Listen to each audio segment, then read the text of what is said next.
Heyo mabos geng, gimana kabar kalian hari ini? Masih dengan luka lama? Dari nama yang sama? Kali ini, panel story akan menyingkat alur cerita film Southpaw yang akan mengajarkan kita cara untuk bangkit. Film ini sendiri dirilis pada tahun 2015 dengan disutradarai oleh Antoine Fuqua dan diperankan oleh Jake Gyllenhaal. Tanpa berlama-lama, langsung aja kita nonton filmnya yuk.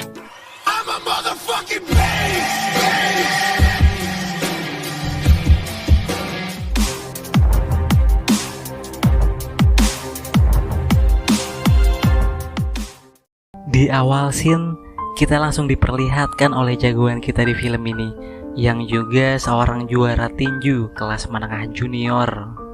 Dia adalah Billy, the Great Hope. Billy sedang dibalut sambil mendengarkan lagu favoritnya di SoundCloud dan tengah bersiap menjalani pertarungan memperebutkan gelar IBF. Dan jika Billy berhasil menang pada pertandingan ini, itu berarti dia mencatatkan rekor tak terkalahkan sebanyak 43 pertandingan berturut-turut. Gila sama bos geng, 43 kemenangan dari 15 pertandingan. Lah, kok bisa? Billy juga ditemani oleh dua sahabat sejatinya, yaitu Gabe dan John. Bukan Jojon ya. Istrinya Maureen masuk ke ruangan dan menyemangati Billy. Dia juga memperingatkan kepada Billy agar tidak terlalu banyak menerima pukulan.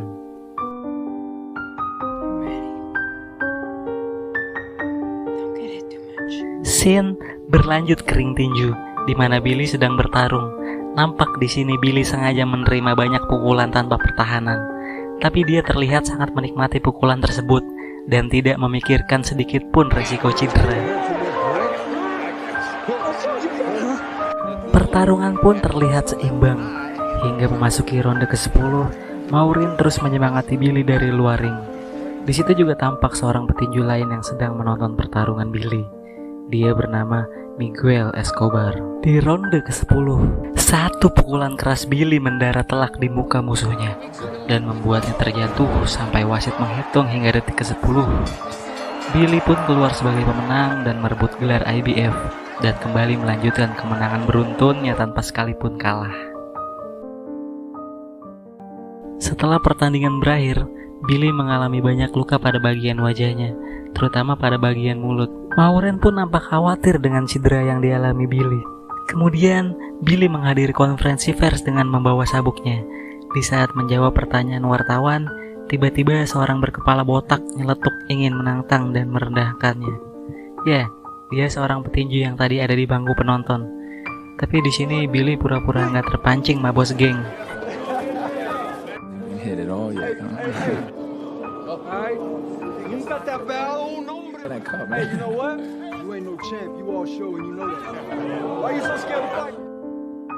Billy yang aslinya memiliki sifat temperamental tinggi lalu minta dibuatkan kontrak kepada promotornya yang bernama Jordan Benz untuk melawan Escobar. Tapi Mens menolak dengan alasan kelas Escobar di bawah Billy. Mens menyarankan pertandingan yang lebih masuk akal dan menguntungkan karena Mens hanya memikirkan profit tanpa memikirkan rasa sakit. Saat sampai di rumah, Billy langsung menghampiri anaknya Layla di kamarnya. Layla kemudian menghitung jumlah luka yang ada di wajah ayahnya. Lalu dia bertanya, "Kenapa sih aku gak boleh nonton tinju?" Dijawab sama si Billy, "Tinju itu bukan olahraga anak kecil, Neng." Ketika pagi, terlihat Mens sedang merayu Maureen. Dia mencoba menjelaskan kontrak pertandingan menggiurkan dalam waktu dekat. Ya, apalagi yang dibahas si Mens kalau bukan duit. Jadi selama ini tiap pertandingan Billy harus mendapat persetujuan dari istrinya dulu mabos geng. Tapi Maureen menolak. Dia mengkhawatirkan kondisi fisik Billy yang butuh istirahat. Singkat cerita, Billy diundang ke acara amal. Dia diminta menceritakan kisah hidupnya. Di situ dijelasin nih mabos geng gimana dia hidup dulu. Dari mulai gede di panti asuhan, terus dia ketemu si Maureen pas umur 12 tahun, sampai mereka menikah. Maureen termasuk tipe cewek yang setia, karena dia yang nemenin Billy dari bawah sampai jadi Billy yang sekarang ini. Malah dia tetap nunggu Billy, pas si Billy masih di dalam penjara. Pokoknya tipe cewek hayalan kita semua deh.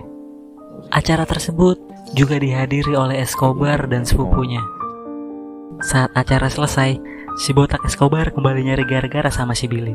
Tapi Maureen bilang, "Gak usah diladenin deh Bill.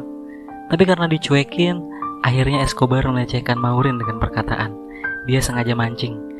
Disitulah Billy gak terima. Billy yang emosi langsung menghampiri Escobar dan memukulnya. Di tengah perkelahian, tiba-tiba suara tembakan membuat suasana panik. Billy dan Escobar akhirnya bisa dipisahkan. Tapi peluru tembakan mengenai satu orang.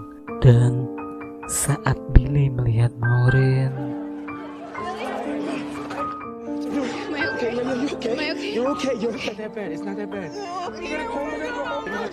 Maureen pun tewas karena luka tembak. Pelaku penembakan sendiri adalah sepupu Escobar. Namun polisi tidak berhasil menangkapnya karena tidak ada yang angkat bicara dan tidak ada bukti. Malah Gabe yang ditahan karena membawa senjata ilegal. Hari pun berganti. Billy yang tidak terima dengan kejadian yang menewaskan istrinya berniat membalaskan dendamnya dengan mendatangi tempat Escobar. Dia berniat menembaknya dengan senjata yang dia bawa.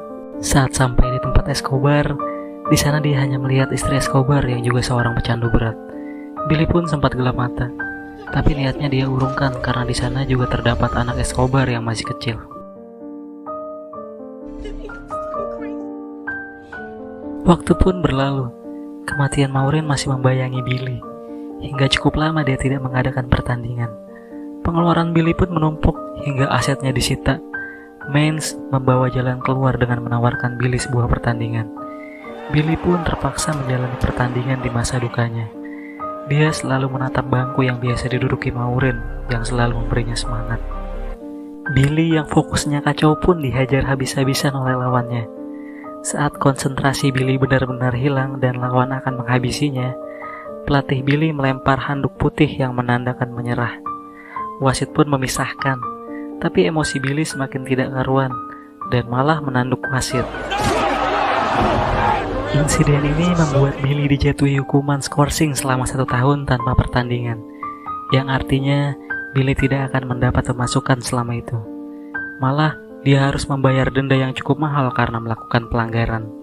Dan bukan hanya itu, Billy juga ditinggalkan pelatih dan promotornya yang sekarang berpindah ke Miguel Escobar, orang yang harus bertanggung jawab atas kematian istrinya. Ya, seperti yang kita tahu Mabos geng, otak si Mans ini isinya hanya bisnis. Apalagi nama besar Billy sekarang udah gak harum. Hingga suatu malam, saat dia dipengaruhi alkohol, dia mencoba mengakhiri hidupnya dengan menabrakkan mobil ke pohon. Beruntung nyawanya masih bisa selamat.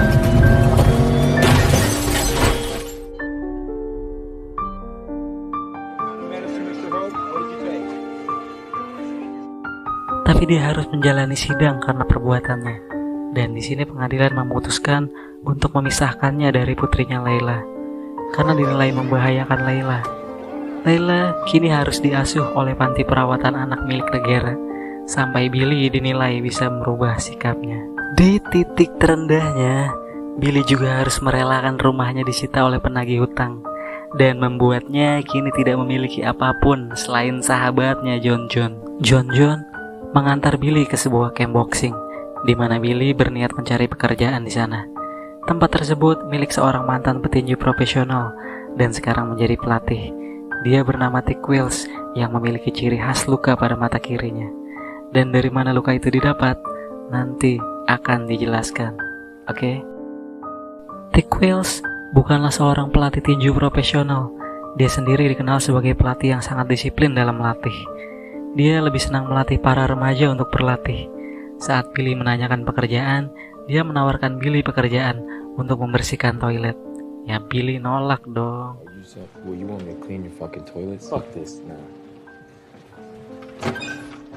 Kini Billy harus tinggal di kos-kosan sepetak dan harus membayar sewa setiap bulan. Billy pun harus mengunjungi pusat pelayanan anak setiap seminggu 2 kali untuk melaporkan perkembangan dirinya dan sesekali bertemu Layla. Layla yang sudah mengetahui kenapa dia berada di panti anak, kemudian kecewa dengan perilaku ayahnya dan tak ingin bertemu dengannya. Billy kemudian kembali ke tempat Tick untuk menerima pekerjaan darinya dan melakukan tugasnya sambil sesekali berlatih. Di camp, dia bertemu dengan seorang anak yang juga berlatih di sana.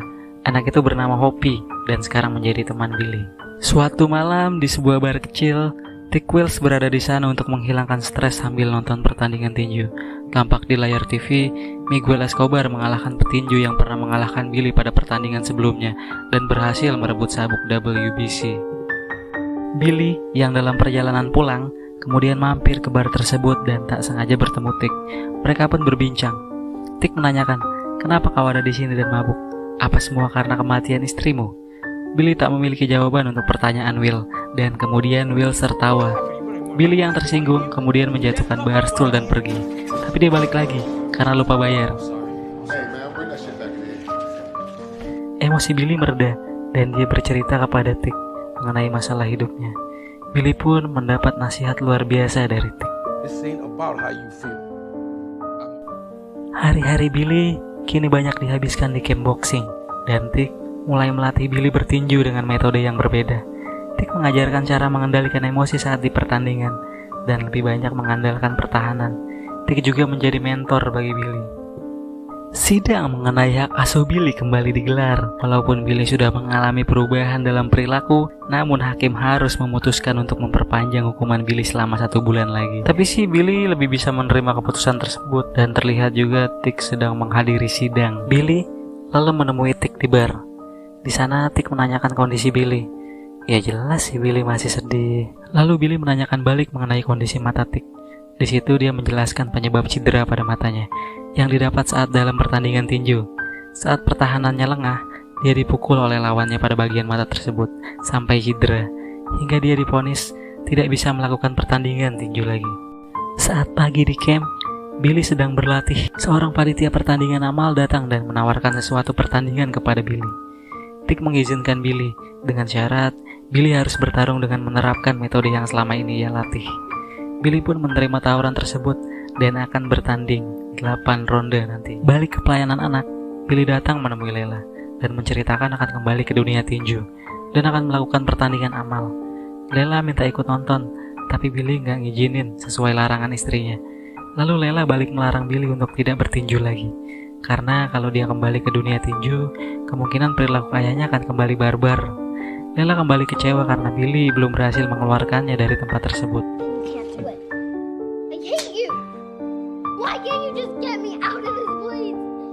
Scene berlanjut ke pertandingan amal, di mana Billy sedang bertarung ditemani Tick dan John John. Selama pertandingan, terlihat Billy hanya bertahan dan mengandalkan serangan balik. Saat ronde 7 berakhir, Tick masuk dan memberi pengarahan terhadap Billy. Nah, di sini terlihat mabos geng, gimana wajah Billy tuh sekarang minim luka. Karena Tick gak mau Billy mendapat cedera parah seperti dirinya karena pertahanan yang lengah. Tick selalu menasihati Billy agar tetap tenang. Akhirnya pertandingan pun dimenangi Billy setelah lawannya udah kehabisan tenaga dan Billy memanfaatkan kesempatan tersebut. Seusai pertandingan, Jordan Mans yang ternyata nonton menghampiri Billy untuk menawarkan kontrak pertandingan melawan Escobar demi memperebutkan sabuk WBC. Billy yang berpikir itu bisa merubah nasibnya sekaligus pertandingan balas dendam, sebenarnya menginginkan pertandingan tersebut dengan bantuan dari Tick Wells sebagai pelatihnya. Tapi Tick menolaknya karena Tick tidak menerima murid petinju profesional. Karena Billy menjelaskan kalau pertandingan ini menyangkut keluarganya, Tick akhirnya menyetujuinya. Pertandingan pun akan diadakan 6 minggu ke depan. Sidang mengenai hak asuh Billy kembali digelar. Akhirnya hakim memutuskan untuk menghapus pembatasan kunjungan kepada Billy. Dan dalam waktu 2 minggu, Lela bisa kembali bersama Billy. Saat diberikan waktu 1 hari untuk bersama putrinya, mereka mengunjungi makam Maureen yang saat ini sangat dirindukan oleh Lela. Akhirnya, Lela diizinkan menonton pertandingan ayahnya melawan Escobar. Hari pun mendekati ke pertandingan besar Billy. Billy dan Escobar sama-sama berlatih. Escobar dilatih oleh pelatih profesional dan peralatan latihan lengkap, sementara Billy hanya mengandalkan alat seadanya di camp boxing kecil dengan dilatih oleh pelatih tinju non-profesional.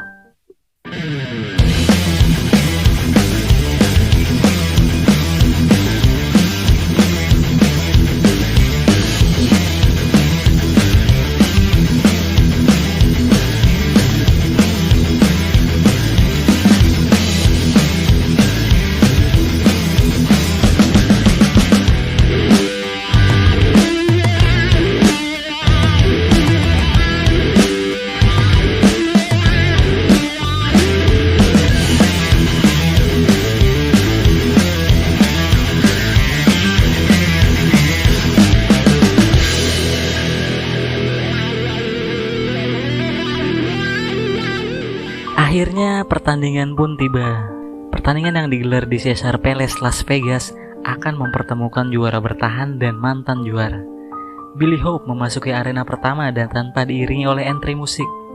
Saat di dalam ring, Billy melihat Escobar yang sekarang bersama mantan promotor dan pelatihnya.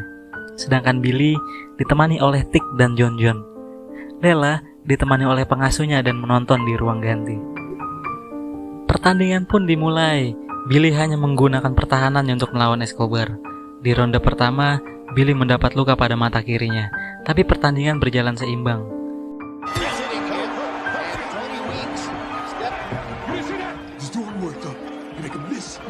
Di ronde-ronde berikutnya, jual beli serangan terjadi, tapi Escobar unggul hingga bisa menjatuhkan Billy. Tapi Billy berhasil bangkit. Layla pun khawatir dengan kondisi luka di mata ayahnya. Di ronde ke-6, Billy balik mengungguli Escobar dengan menunggu celah terbuka untuk menyerang.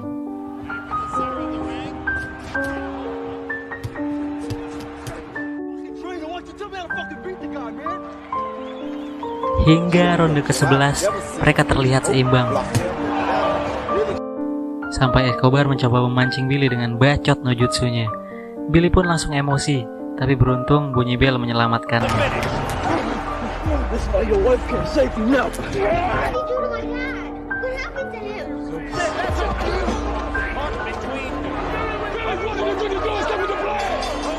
Billy coba ditenangkan oleh Tik agar sabar sambil berkata mengenai teknik finishing yang diajarkannya. Ronde terakhir pun dimulai, di mana Billy dan Escobar tampak kelelahan. Billy masih menerapkan gaya yang sama seperti ronde-ronde sebelumnya. Karena tidak dapat menembus pertahanan Billy, Escobar memukul perut Billy dan dianggap pelanggaran hingga poinnya dikurangi.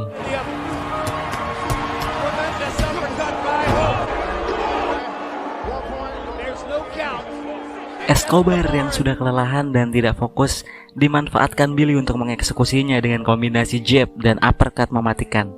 Escobar pun terjatuh sebelum akhirnya bisa bangkit.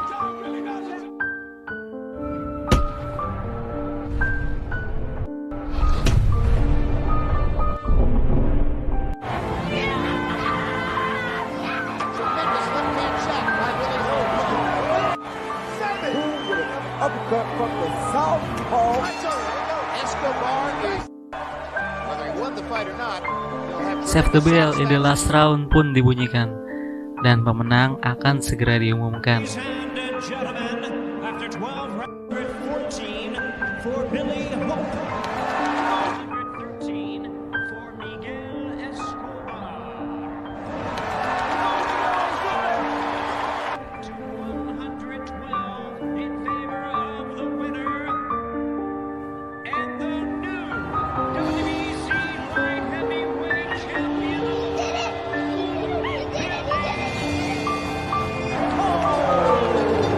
Billy pun keluar sebagai pemenang setelah berhasil mengungguli poin Escobar.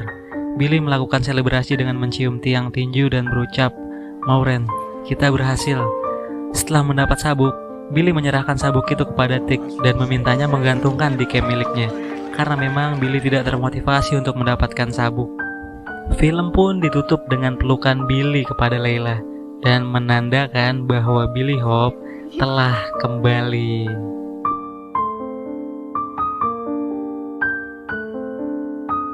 Gak bisa ngasih banyak komentar dari film drama olahraga ini mah bos geng. Ceritanya sendiri cukup bagus dan simpel menurut saya. Mungkin kita juga bisa mencontoh semangat Billy yang pantang menyerah di film ini. Billy akhirnya bisa berhasil bangkit dan membangun ulang kehidupannya setelah terpuruk. Karena roda selalu akan berputar. Selalu dengar omongan orang yang kalian cintai sebelum kalian menyesal. Oke, segitu aja dulu alur cerita film Southpaw. Semoga perasaan kalian dapat membaik setelah menonton film ini. Dan jika kalian punya kesimpulan dan pesan moral sendiri, kalian bebas berkomentar di kolom komentar. Oke, sampai jumpa di film selanjutnya.